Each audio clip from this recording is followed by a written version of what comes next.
Olá, gente, bom dia! Hoje nós iremos realizar a revisão para a avaliação de ciências da segunda unidade. Para isso, eu irei corrigir as questões do caderno de atividades que foram solicitadas na última terça-feira, dia 21 de julho. Então, eu estou aqui na página 35, questão 1. Leia a tirinha da Turma da Mônica e responda a questão. Então, no primeiro quadro, você tem aqui, ó, Cascão falando. Lá vai o asa do skate, patinando na calçada. Aí Cebolinha diz, Cascão, você não sabe que é proibido andar de skate aqui no parque? Aí ele responde de maneira irônica, mas eu estou parado. Quem está andando é o skate. Então, olha que o Cascão aqui utilizou o quê? O critério do referencial para estabelecer a movimentação de um corpo. Não é isso? Mas a pergunta é o seguinte: como é possível parar o movimento do personagem no skate? Que princípio explica essa mudança? Então, o que acontece? Para parar o personagem do skate, basta ser aplicada uma força que se opõe ao movimento. Então, essa força pode ser aplicada por uma pedrinha que esteja na calçada, ou uma rachadura no passeio, enfim. Se aplicar uma força que se opõe ao movimento, o skate vai parar.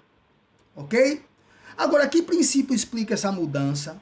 É o princípio da inércia, gente. Lembra? A primeira lei de Newton, o princípio fundamental da inércia, que afirma que o corpo tende a permanecer parado ou em movimento até que uma força de direção contrária seja aplicada sobre ele. Ok? Então não esqueçam aqui do princípio da inércia. Vamos lá para a questão 2. As imagens a seguir representam as 3 leis de Newton. Sabendo disso, faça o que se pede.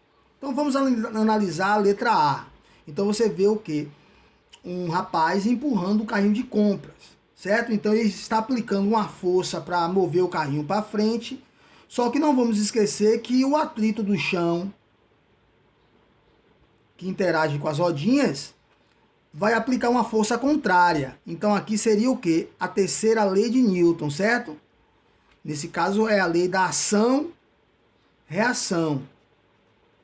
Ok, gente? Na letra B, você tem o quê? O carrinho parado. O rapaz não toca no carrinho, então ambos estão parados. Mas no segundo caso, ele empurra o carrinho e o carrinho se projeta para frente. Então aqui nesse caso seria a primeira lei de Newton. Princípio do quê? Da inércia.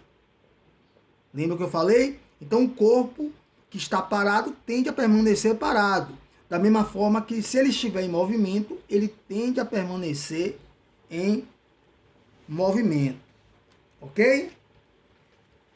No segundo caso, temos aí a segunda lei de Newton, que é o princípio da dinâmica. Ok? Então, quanto maior, olha aí, quanto maior for a massa do corpo, maior será a força necessária para fazer ele entrar em movimento, ele se deslocar. Ok? Então, aqui nesse caso, será a segunda lei de Newton, princípio da dinâmica. Então, aqui na letra A diz, ó, identifique quais as leis de Newton representadas nas situações A, B e C. Então, na situação A é a terceira lei, na situação B é a primeira lei e na situação C é a segunda lei. Ok? B. Explique cada uma dessas situações. Então, no caso da situação A, olha aqui, a força aplicada no carrinho tem uma reação com a mesma intensidade e direção, mas de sentidos opostos. Então, nesse caso, forma-se o par ação-reação. No caso B, o carrinho só sai do repouso quando uma força é aplicada sobre ele.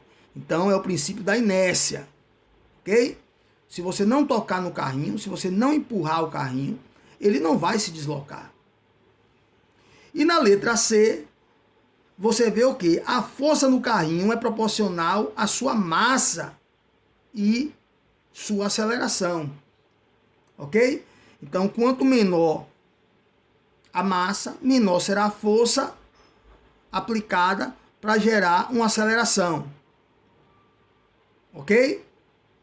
Da mesma forma que quanto maior a massa, maior será a força aplicada para gerar a mesma aceleração. Vamos nesse caso agora para a questão 3. Analise as situações a seguir e faça o que se pede.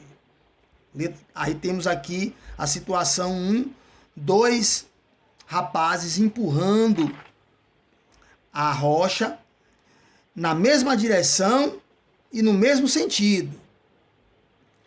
Já na situação 2, você tem os 2 rapazes empurrando a rocha na mesma direção, mas em sentidos o quê? Opostos. Então vejam só, letra A. Se as forças exercidas pelos homens são iguais em intensidade, circule apenas a ou as situações em que a rocha ficará em repouso. Ok? Então você vai circular o quê? A situação 2. Então bota aí um círculo na situação 2, é claro. Se esses 2 rapazes, esses 2 homens estão aplicando forças de mesma intensidade na rocha em sentidos opostos, ela não vai sair do lugar. Já aqui não. Aqui, como estão empurrando na mesma direção, no mesmo sentido, vai deslocar a rocha. Então você vai circular aqui a situação 2. B. Com base na resposta do item A, o que aconteceria com as rochas se as intensidades das forças aplicadas fossem diferentes? Justifique sua resposta. Ok? Então, se as intensidades das forças exercidas pelos homens fossem diferentes, a rocha se movimentaria, pois a força resultante não seria nula. Ok? Então, por exemplo, se aqui nessa situação 2, o homem que está aqui na esquerda estivesse aplicando uma força maior que o homem da direita, ia haver deslocamento. Ok? Então, anotem aí. Então, se a força aplicada pelos homens fossem diferentes, tivessem intensidades diferentes, a resultante não seria nula. Então, no caso 2, a rocha também iria se deslocar. Ok, pessoal? Então, bota isso aí na letra B. C. Considerando que a situação 1, as intensidades das forças exercidas por cada homem são iguais a 5 newtons, calcule o valor da força resultante. Então, como seria essa conta? A força resultante, FR, é igual a F1 do homem 1 mais F2 do homem 2. Se o valor de cada força é igual a 5 newtons, FR será igual a quanto? 5 mais 5, que no caso dá 10 newtons. Então essa é a conta que você vai fazer. Ok? Agora, por que você somou? Porque as forças têm a mesma direção e o mesmo sentido. Ok, pessoal? Agora aqui na letra D, na situação 2, se as intensidades das forças exercidas fossem de 10 e 7 newtons, qual seria o valor da força resultante? Então, note que na situação 2, as forças aplicadas têm a mesma direção, porém em sentidos opostos. Então, você, ao invés de somar, você subtrai. Então, você vai fazer o quê? FR é igual a F1 menos F2. Então, FR é igual, vamos supor que F1 tem 10 newtons. 10, F2 tem 7. 7 newtons. Então, FR dará quanto? O valor de 3 newtons. Ok? Então, atenção, gente. Se as forças têm a mesma direção em sentidos opostos, você subtrai. Se tem a mesma direção e o mesmo sentido, você soma. Então, olha aí a resposta da letra D. Letra E. Supondo que o homem da esquerda, na situação 2, está aplicando uma força maior, indique a direção e o sentido em que ocorrerá o movimento da rocha. Então vejam só, se o homem da esquerda está aplicando uma força maior do que o homem da direita, o sentido do movimento será da esquerda para a direita. Então você vai botar o quê? Direção horizontal, sentido esquerda para a direita. Ok?